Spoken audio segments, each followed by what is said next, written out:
Hello and welcome to Legal Basics with Cyra Law Global, and my name is Tian. This is part 2 of the 3-part series on due diligence. So now you've spotted the property that you want, you have carried out the search, you have done your investigation, you know that the property is at the price that you want to buy, it's legitimate, you've gone with your surveyor, you've seen that the actual piece of land that is being sold to you, or the house or the office, is the one that you want to buy. What is your next step? The next step is you must ensure that the parties that you're dealing with are legitimate. So now, if you're dealing with a natural person, a living, breathing human being, you must see their original identity card or the original document of identity.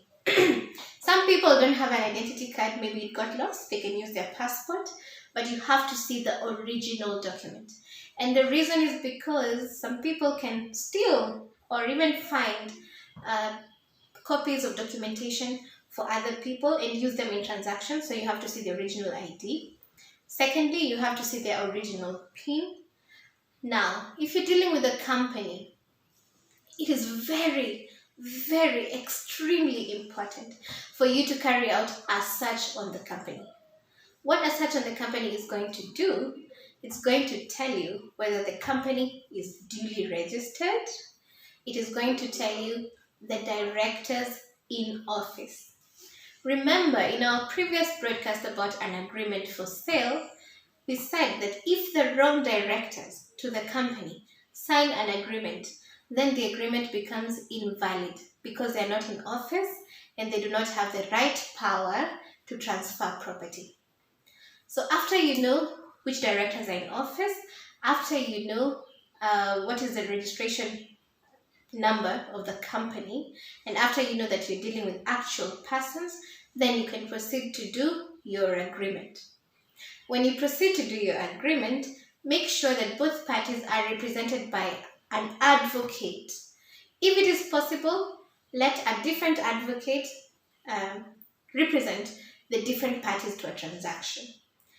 Now, sometimes an agreement for sale includes third parties that are not the seller and they are not the buyer. Sometimes the agreement requires you to pay the person that helped you know about the property, sometimes the broker.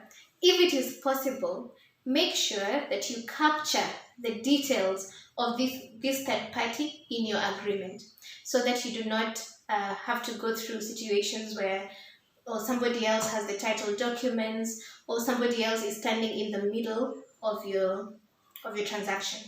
Again, when you do carry out a search and sometimes you find that the property, the house or the office or the plot has been encumbered, if it has been given to a financial institution like a bank, ensure that this financial institution has given you a written consent to proceed with the transaction.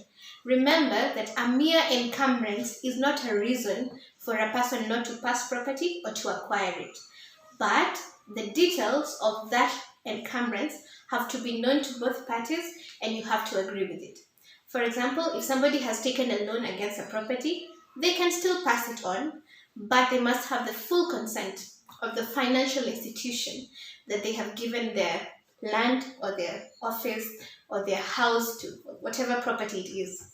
They must have a written consent from them, and you must be in a position to have agreed what will happen when you take over the property and the encumbrances. I hope this has been helpful. Part 3 of the series is coming, and it will deal with what to do after the agreement. I hope that you're going to write to us with all your questions. Comment down below. Stay safe, sanitize. Bye-bye.